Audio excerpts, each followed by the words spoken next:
As Jeremy mentioned, I have actually had 0 sleep last night. So being a mother, part of that is like children that have colds, and he's a little baby. So excuse me if I'm bumbling or crazy in what I say. As Jeremy also mentioned, I'm an artist predominantly, but the list it just keeps getting longer every time I write my bio. I wonder if I should cut one thing out or. So writer, illustrator, sometimes curator. I do a review on radio, you might have heard on Triple R. So I go out and see other people's shows and talk about them. And I was thinking about childhood and just thinking, what is it that's a constant memory in my childhood that I still remember and love? And it's just mainly animals. And then I started thinking, that saying, never work with animals and never work with children. And that's pretty much all I do.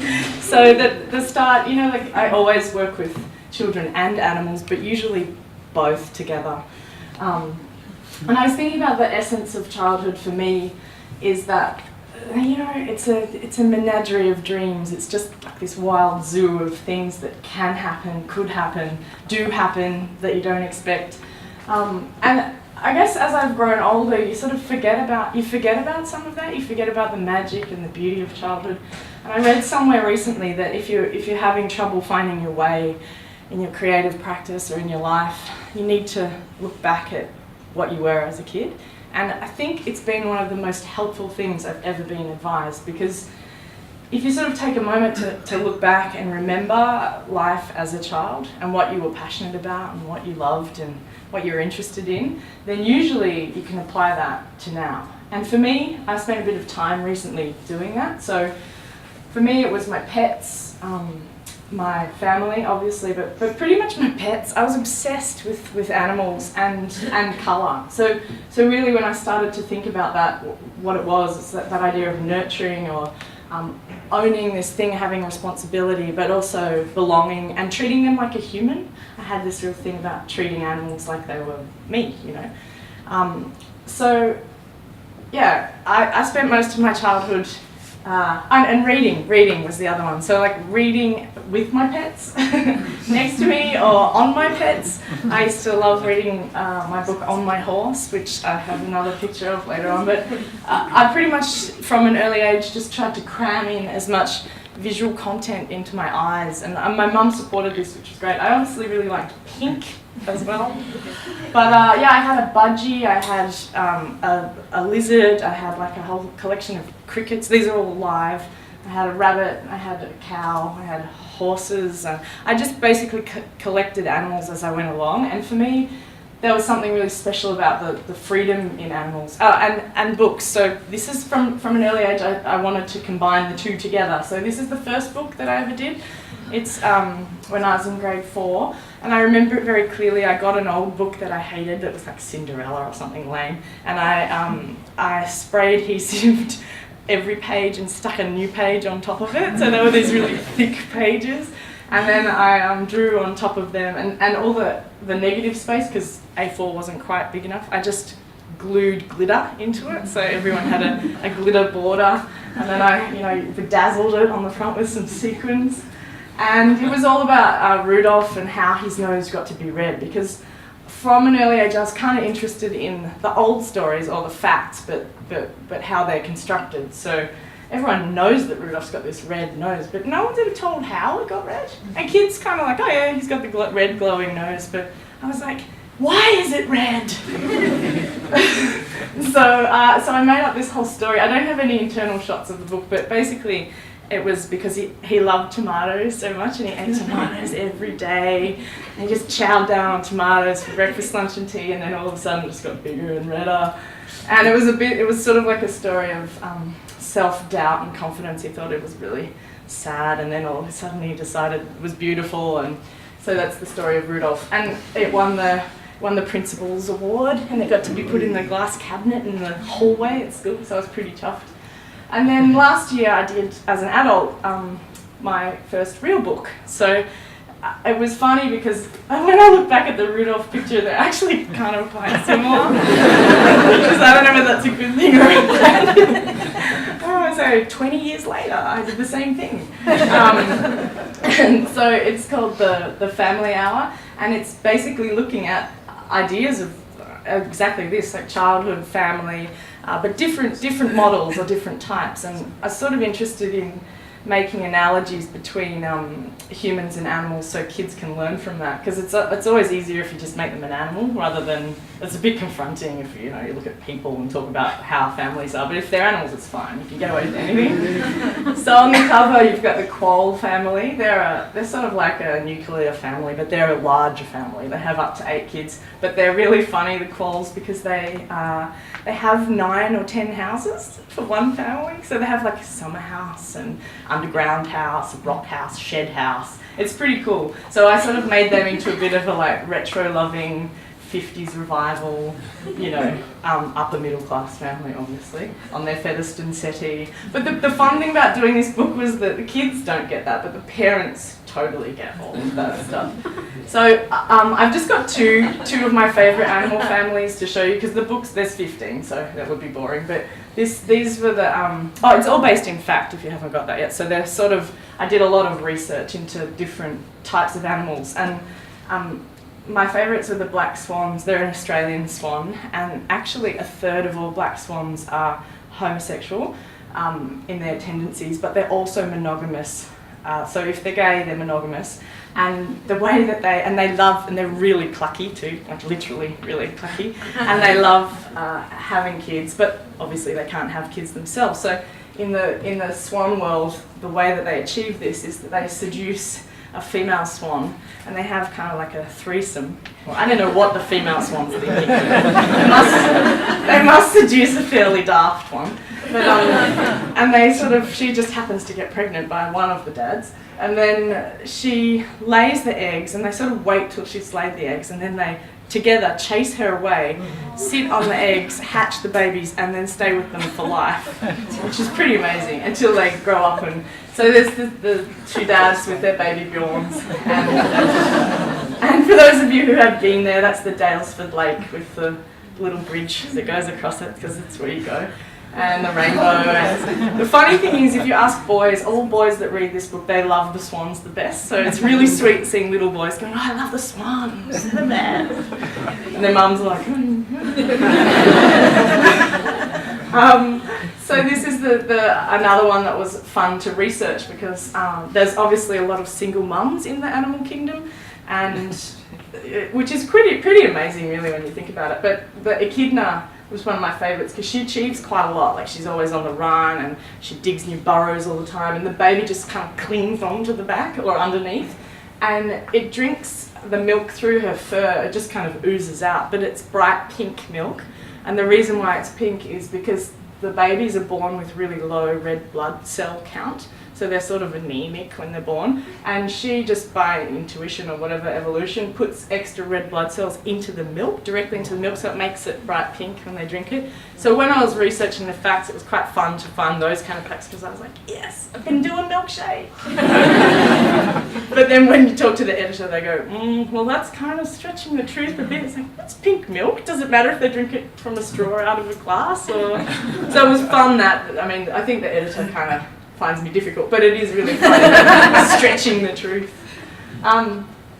So yeah, I guess I wanted to also talk in relation to childhood. There's always, without parents, there's no childhood. So for me, I think I have a lot to thank my parents for, because from an early age they were very much encouraging me to break the rules and just do what I wanted to do and indulge in all of that stuff, drawing, painting, but also things like, I remember my mum made me use really good paints, and I was allowed to draw on old books, and I still do draw on old books, obviously. But they also had this, I think my parents had this really great way of what I like to call living the dream.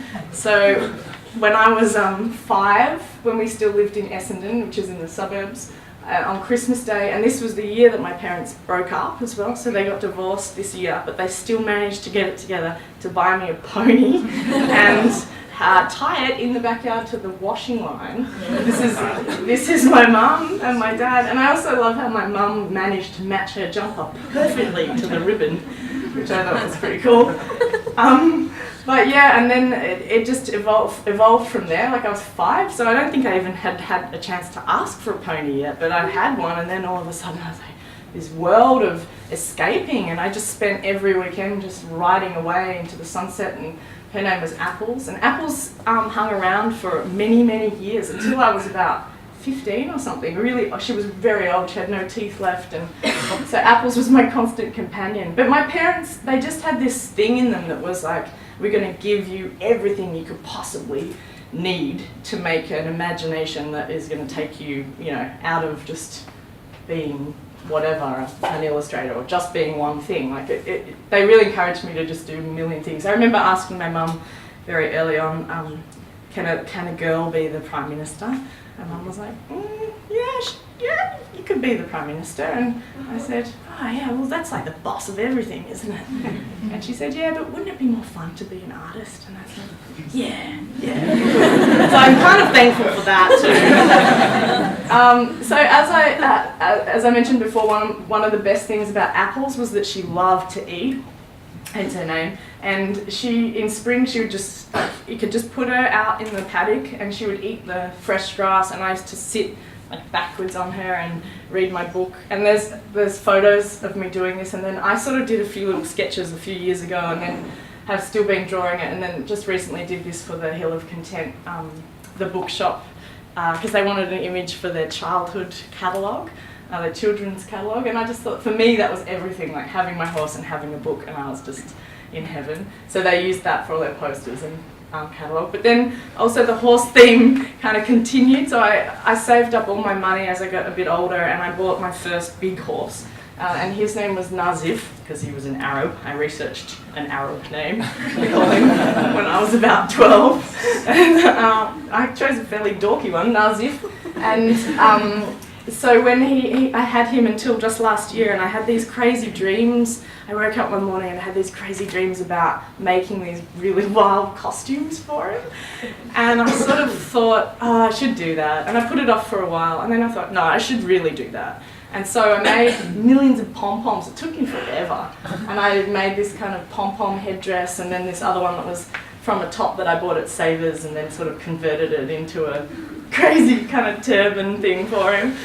And I collaborated with the excellent photographer Jo Duck, who I used to share a studio with. She's a fashion photographer, and it was great because she got to shoot like a fashion shoot of my horse. And we went up to the farm and we shot him, and he loved it. He really got into it, and he kind of was posing and looking off into the distance, and it just made me, there was something in me that even as an adult I knew it was a really silly thing to be doing, but it just felt so right. Like it just felt so good. And I think that was really where I felt like I had fully embraced my inner child, because dressing up your pets is the epitome of you know. And then the funny thing was, 2 weeks later he died, which for me was really sad, but it also made me think sometimes going on those gut instincts, like following an actual dream, if I hadn't have done that I would have regretted it forever, because he died 2 weeks later. He had got this freak disease and he wasted away to a skeleton and had to be put down.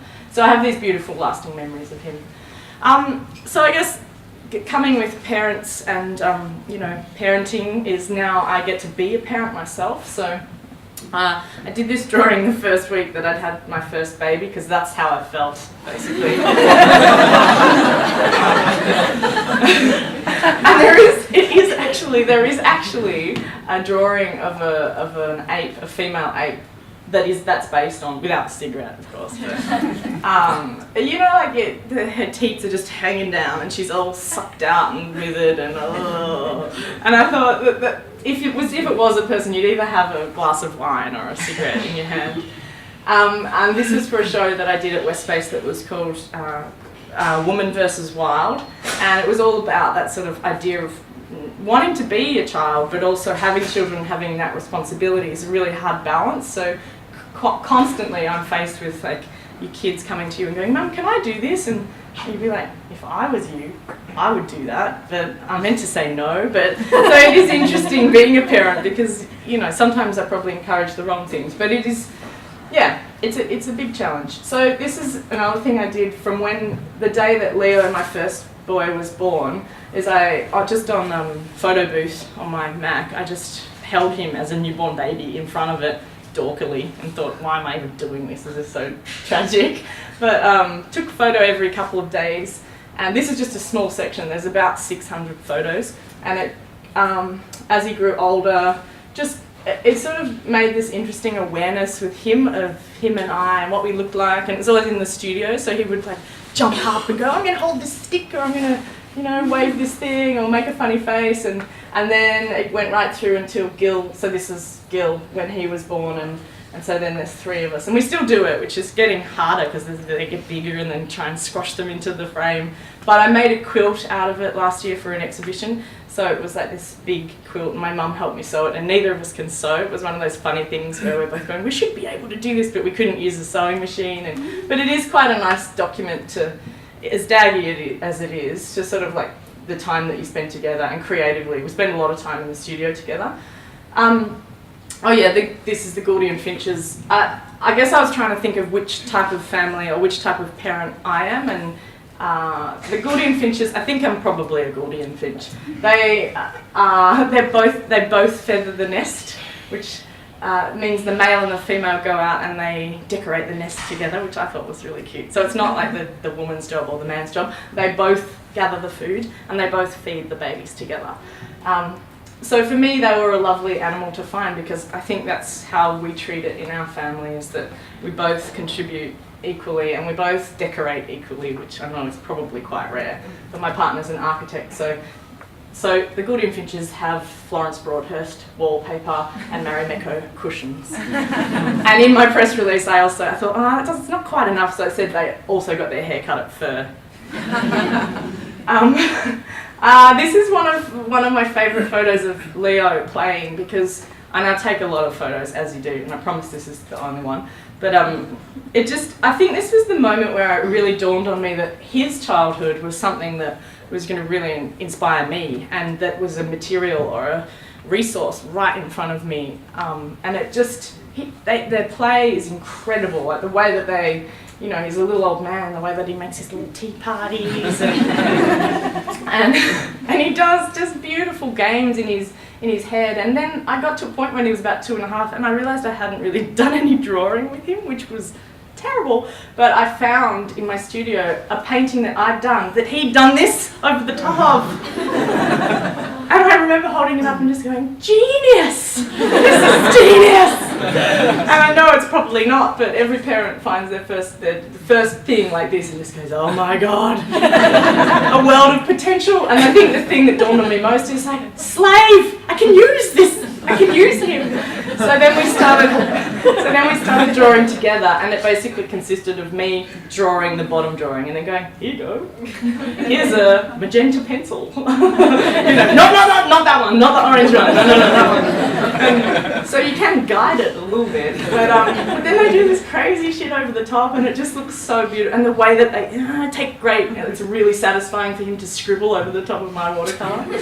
And then we sort of have evolved that along, so we paint together quite often. This was for a project that was a little book that they did through the City of Melbourne, and they got artists to collaborate with kids to make a letter of the alphabet.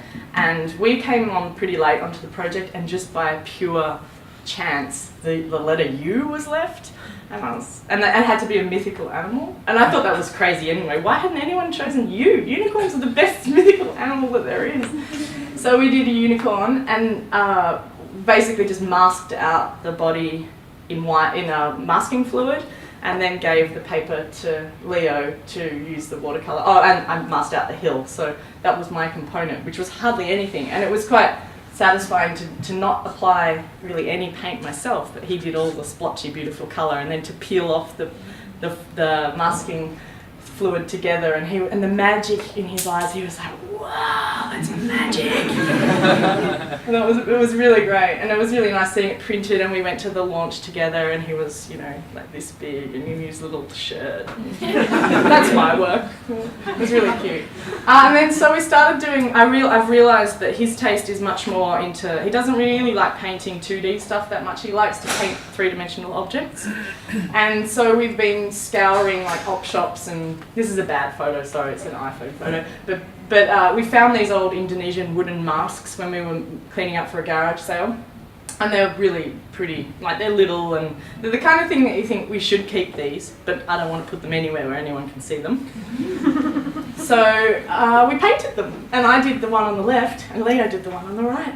And now he calls them his protectors, so they go above his bed, and they stop all the bad dreams from going into his head. Pretty good job they have. And then this is another one that I loved, which is sort of like we found this dorky Fijian kind of carving, and Leo painted its afro black, which was so cool. And I really didn't encourage that at all. And then all the other colours, like the eyeshadow and the lipstick. But they have this understanding of where the colour should go, but they just kind of do it in this fashion. It's so cool. Like as an artist, you couldn't make yourself do what kids do. They're so uninhibited, and then weeks later he added the chalk over the top, which genius. and then this is just what my slide that I guess this is the full family collaboration, because every Saturday both the two boys go to the market with their dad. So they're little. They're only 3 and 8 months old, and he takes them to the Vic Market while I sleep in. And he came back one week with this hilarious eggplant, and he said, we had to get this because look, it's got a nose. And so then we spent, and a fringe. The fringe is the best thing. And so then we put the eyes on, and we were all so proud of it. We sort of just carried it around, taking photos of it all day, going, look, it's Mr. Eggplant Man. And then he stayed, and I really wish I had have taken a sequential photo of it, but he aged, and so he got older, and he got kind of like withered, and he's sitting on the bench in the kitchen just withering away slowly, and then he started to rot, and we had to chuck him in the bin. But so that was the full family collaboration, and that's the end. So I don't know if that was super quick or super long, but.